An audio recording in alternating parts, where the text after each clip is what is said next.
Outcome आपको क्या नज़र आ रहा है? देखिए, मौलाना साहब एक बड़े ज़ीरत और बड़े सॉलिड सियासतदान हैं। वो तो उनकी पार्टी और उन्होंने ख़ुद फ़ैसला करना है कि क्या उसमें चीज़ें हैं, लेकिन मुस्बत बात यह है कि वो भी इस चीज़ को देखेंगे, समझेंगे, उसके अंदर चीज़ों के अंदर कोई सवाल होगा, कोई जवाब होगा, तो ये मुस्बत बात उसके अंदर ये है कि वो भी उन सब चीज़ों को देखेंगे। कतई नज़र के उनकी हमें हमेशा सियासत के अंदर और पाकिस्तान के अंदर उनकी ज़रूरत रहती है और उन्होंने हमेशा पाकिस्तान का साथ दिया है। तो उसी पैराई के अंदर जो अच्छी बात है, ना कोई एक्सेप्टेंस है ना कोई रिजेक्शन है, वो जो भी चीज़ें हैं, जो भी शिकें हैं, जो क्लॉजेज़ हैं, उनको वो उनसे रिक्वेस्ट भी हुई है, उनसे उन्होंने कहा भी है कि मैं उसको देखूंगा, जांचूंगा। नेचुरली पाकिस्तान की बात है, तो पाकिस्तान के लिए जो अच्छी तजावीज़ होगी उनकी तरफ से वो आएंगी, जो नहीं होंगी वो उसको एड्रेस किया जाएगा। तो मुस्बत हमेशा की तरह मैं उनके घर से जाता हूँ। मैं तहज्जुद के टाइम और फजर के टाइम पे आने से गुरेज करता हूँ, क्योंकि मैं मुफाद परस्त तबके से नहीं हूँ, इसको इस तरह ले लें। ज़बानी नुकात पर बातचीत हुई है या कोई बाकायदा आपने कोई डॉक्यूमेंट को? नहीं, वो तो गवर्नमेंट आएगी और मेरे ख्याल से उनकी वो आएंगे तो पेश करेंगे, जो भी होगा वो तो उनका प्रोसीजर है। मेरी तो जितनी भी छोटी मोटी मालूमात होती है वो मैं एक्सचेंज कर लेता हूँ, आप लोगों से भी कर लेता हूँ, कभी 6-8 महीने साल पहले भी कर लेता हूँ। आप लोग 27वीं के लिए बेताब हो रहे हैं, मैं 28वीं की तैयारी पर खड़ा हुआ हूँ, तो वो भी आपको बता रहा हूँ। बाकी सब चीज़ें क्या 27वीं तरमीम में कोई तशन्नुद तलबी बाकी रहेगी, जिसके लिए 28वीं और 29वीं? जी बिल्कुल, जैसे जैसे पाकिस्तान की चीज़ें याद आती जाएंगी वैसे वैसे तरमीम आती जाएगी, तरक्की होती जाएगी। अच्छा, तो हतमी कोई कहा गया था कि जी नंबर्स पूरे हैं, मतलब मौलाना साहब के हवाले से बात चली कि शायद उनके नंबर्स की जरूरत नहीं है, लेकिन आज मुलाकात स्पेसिफिकली नंबर्स के हवाले से हुई है? नहीं, देखिए नंबर्स के ऊपर तो कोई कबात नहीं है। नंबर्स आपको भी अगर किसी चीज़ के लिए चाहिए तो हम आपको फराहम कर देंगे किसी फोरम में, नंबर ज़्यादा ही है, लेकिन नंबर की बात नहीं होती मौलाना साहब के साथ। पाकिस्तान की बका, सलामती और तरक्की, कामयाबी की बात है। तो मौलाना साहब को आपने हमेशा पाया है पाकिस्तान के लिए, और आप आगे भी चाहते हैं कि मौलाना साहब उसका हिस्सा हमेशा रहें। नंबर या नो नंबर वाले सिचुएशन नहीं है, लेकिन मौलाना साहब का होना बहुत ज़रूरी है पाकिस्तान की बका और सलामती के लिए। उनका एक बड़ा इंपॉर्टेंट रोल है और वो रोल रहना चाहिए और रहेगा।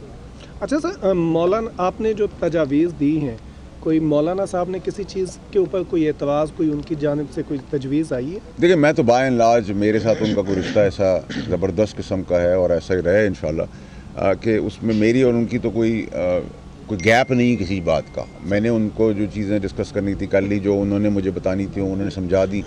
अब वो गवर्नमेंट का काम है, गवर्नमेंट की तजावीज़ है, गवर्नमेंट का ये 27 अमेंडमेंट है, तो गवर्नमेंट नेचुरली कांटेक्ट करेगी, आजकल में आएगी उनके पास। ये जो तरमीम लाई जा रही है 27वीं तरमीम, इस तरमीम का कोई मुसवदा वाज़ेह तौर पर सामने आया है? अगर आया है तो किन किन सियासी जमातों को दिया गया है? देखिए, तो उन सियासी जमातों से आपने बात करनी है, मैं तो आपको अपनी बात कर सकता हूँ। देखिए, मैं तो ऊपर से नीचे तक हिफ्ज कर लेता हूँ चीज़ों को। ओके, मेरा सवाल जनाब अली, जैसे ही बिलावल का ट्वीट आया उसके बाद एक डिबेट शुरू हो गई, और आपको पता है वो क्या डिबेट शुरू हुई? कभी वो सदर के इख्तियारात ख़त्म कर रहे हैं, वज़ीर आज़म के कर रहे हैं, क्या मतलब क्लैरिटी के साथ किस किस्म की तरमीम चाहते हैं, क्या ख़तो खाल होंगे इन तरमीम के? देखें जी, पाकिस्तान की सलामती, कामयाबी के लिए जो जो चीज़ें रिक्वायर्ड है, मैं जल्दी से शॉर्ट कर लेता हूँ, आपको हमसे ज़्यादा पता है। ट्रांसफ़र पोस्टिंग है, मैं सेनेटर हूँ कराची से, मैं चाहता हूँ कराची में सेनेटर हूँ, लेकिन मुझे ट्रांसफ़र कर दिया इस्लामाबाद में, तो ये मेरी मंशा और मेरी मर्ज़ी से तो नहीं चीज़ चल सकती ना, कि कोई आ गया है किसी जगह पे मौजूद है तो उसकी मर्ज़ी के तहत तय होगी चीज़ें।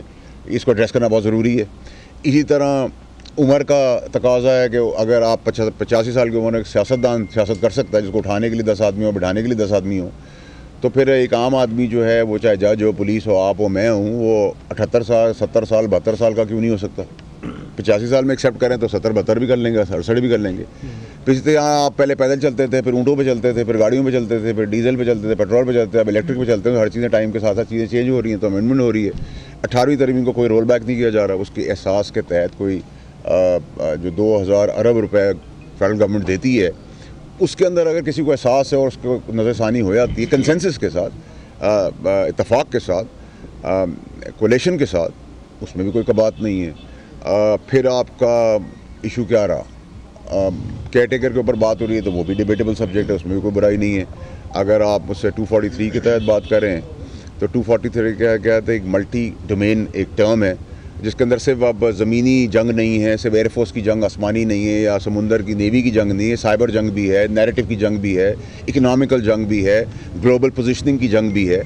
और उस जंग को आगे डिस्ट्रीब्यूट करके उसका फ़ायदा उठाने के लिए अगर हमें अपनी अफवाज को, जिसमें तीनों फोर्सेस हैं, उसमें सिनर्जी क्रिएट करने की ज़रूरत है, तो उस सिनर्जी को हम क्रिएट करेंगे, उसमें हम एनर्जी देंगे, हम उस एनर्जी के तहत उसको मजबूत करेंगे। मजबूत से आपका डिफेंस अच्छा होगा, डिफेंस अच्छा होगा तो आपकी प्रोटेक्शन अच्छी होगी, प्रोटेक्शन अच्छी होगी तो आपकी इन्वेस्टमेंट अच्छी होगी, इन्वेस्टमेंट अच्छी होगी तो बैन अवी तौर पर आपका जो आज मार्का और पोजीशन के बाद आप इंडिया को मार धाड़ करने के बाद, हराने के बाद जलील ख्वार करेंगे, जिस पोजीशन पे खड़े हैं तो वो पोजीशन आपकी बनेगी। अब उसमें आपको जो जो अमेंडमेंट रिक्वायर्ड हैं वो किसी अभाम के तहत उसका आप ये समझें कि वो हो जाएगी।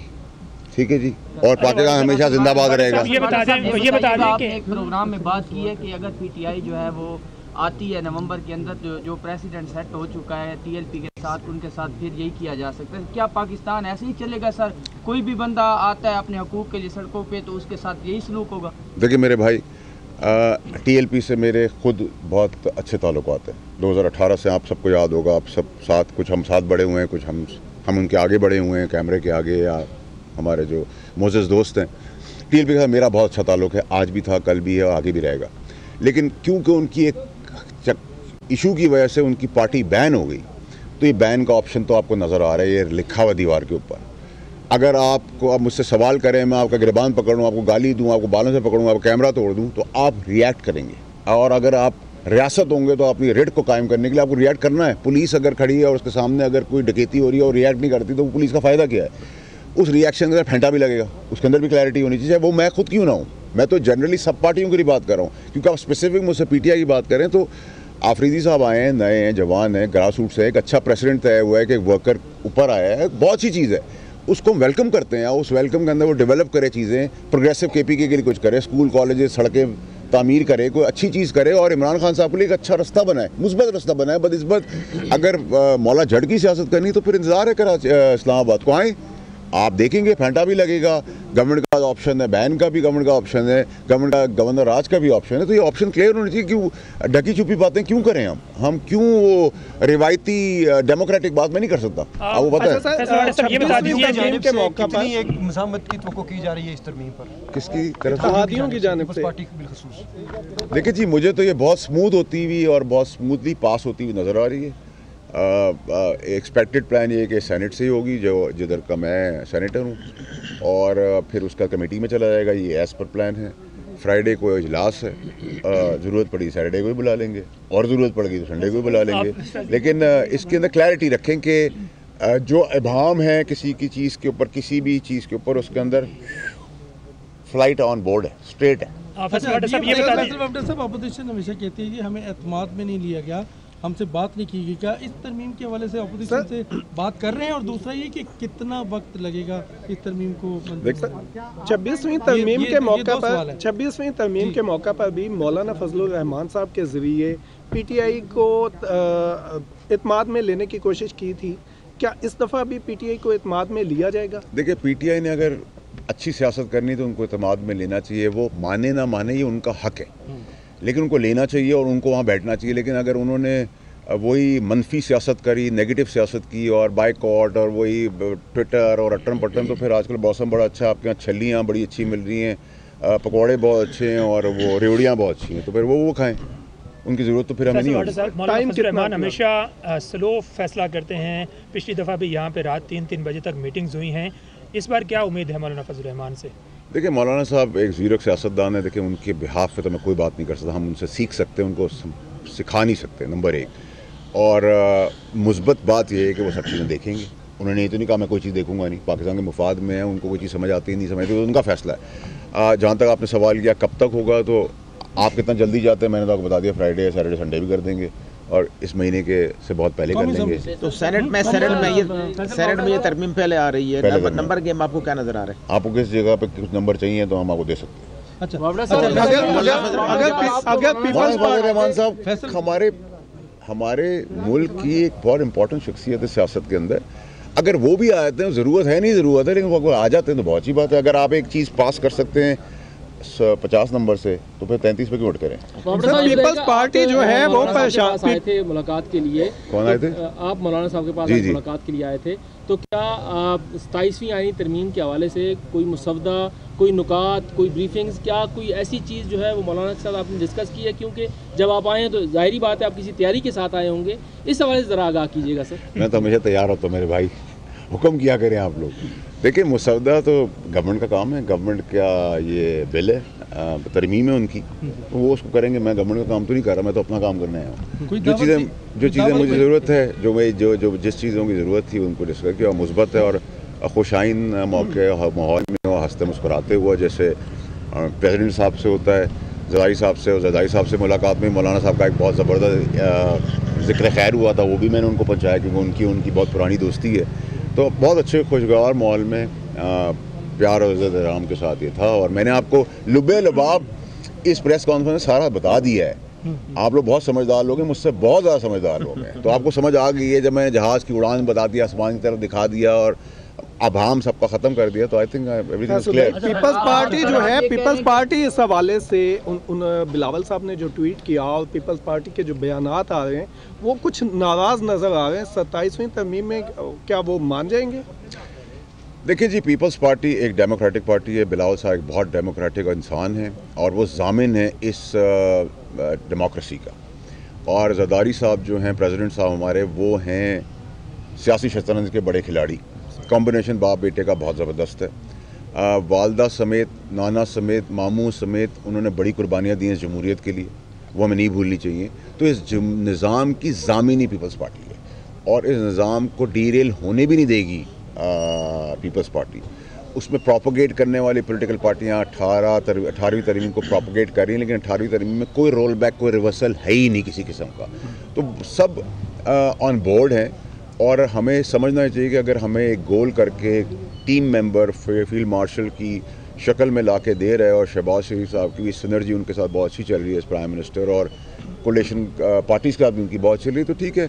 एज लॉन्ग एज मुझे आपको फ़ायदा हो रहा है, पाकिस्तान का पासपोर्ट दिखाते हो आपको प्राइड महसूस हो रही है और शर्म नहीं आ रही, तो इससे अच्छी पोजीशन क्या हो सकती है? जितनी तारीफ आप कर रहे हैं कि पीपल्स पार्टी 27वीं तरमीम का, अभी आप मौलाना साहब के घर के बाहर खड़े हैं, तो आप ये कह रहे हैं कि अगर मौलाना साहब उस जहाज में ना भी होंगे तो 27वीं तरमीम पास हो जाए। देखिए, आपने मुझसे कहा कि मौलाना आपके नंबर्स पूरे हैं। देखिए, मैंने उनसे कहा मैं तो उनके पास मुफाद नंबर की वजह से नहीं आया, मेरा तो उनका रिश्ता है, मैं आगे भी ज़िंदगी में आता रहूँगा उनके पास इंशाल्लाह। लेकिन मैंने आपसे कहा कि एक अगर आप चीज़ 33 नंबर से पास कर सकते हैं तो आप अगर 50 से कर लें तो बहुत अच्छी बात है। और उन्होंने भी बहुत मुस्बत बात की है कि वो देखेंगे, अब वो देखने का क्या फ़ैसला करते हैं। मैं उनके बिहाफ पे भी बात नहीं कर सकता, उनके फ़ैसले को किसी तनकीद का निशाना बना सकता हूँ, वो मुझसे ज़्यादा जानते हैं। मौलाना साहब से आपकी मुलाकात हुई, पीटीआई भी मौलाना साहब से मुलाकातें कर रही है अपोजिशन लीडर के हवाले से, आपके पास हमेशा से सर खबर रहती है, सर ये बताइएगा कि अपोजिशन लीडर बनने जा रहा है पीटीआई का या नहीं बनने जा रहा? यार मेरे लिए तो अभी सबसे ज़्यादा इम्पोर्टेंट मेरे भाई है कि आप लोग 27वीं पे इतना ज़्यादा बातें कर रहे हैं, आप लोग 28वीं की बात करते हैं तो मैं ज़्यादा इंटरेस्टेड और एक्साइटेड होता हूँ। इतना बताइएगा, क्या इस तरमीम में आपको कोई रुकावट नज़र आ रही है? और दूसरा, जितनी पीपल्स पार्टी की आज तारीफ कर रहे हैं कि पीपल्स पार्टी ज्वाइन तो नहीं कर रहे, 2 सवाल। देखिए, पीपल्स पार्टी के साथ मेरे बहुत से ताल्लुकात हैं, उनकी बिलावल साहब के साथ भी बड़ा इज्जत एहतराम का रिश्ता है, प्रेसिडेंट साहब के साथ मेरा बेटे का, जैसे मैं उनका बेटा हूँ, मुझे इस तरह ट्रीट करते हैं। उनकी पॉलिटिकल पार्टी के जितने मिनिस्टर हैं वो मेरे कुछ पॉलिटिक्स से पहले के दोस्त हैं और मेरी दोस्तें तो पीटीआई के अंदर भी आज भी हैं और मैं पीटीआई के अंदर ही बहुत लोगों की हेल्प करता हूँ, जो आज पावर कॉरिडोर में भी हैं पीटीआई की तरफ से या नहीं भी हैं। तो मेरी तो जहाँ जितनी दोस्ती है, मेरी एक ही चीज़ अच्छी है कि मैं एक बेहतरीन दोस्त हूँ और एक बदतरीन दुश्मन हूँ, तो वो तो क्लैरिटी है। हर बंदे की ज़ुबान पे 27वीं आ रही है जी सर, कोई 18वीं तरमीम को नहीं छेड़ रहा, ना रोल बैक कर रहा है। अच्छा, कोई बैरियर क्या नज़र आ रहा है आपको 27वीं तरमीम की मंजूरी में? देखिए, 27वीं तरमीम में 18वीं तरमीम का कोई ताल्लुक नहीं है, उसमें अगर कोई चीज़ कंसेंसस है उन्हीं पॉलिटिकल पार्टीज़ ने करनी है तो वो उनकी मर्जी है। जितना आपको पता है या आपने ड्राफ्ट देखा है तो हल्का फुल्का हमें भी सर सब कुछ तो बता दिया मेरे भाई, इससे ज़्यादा तो कोई बता भी नहीं सकता।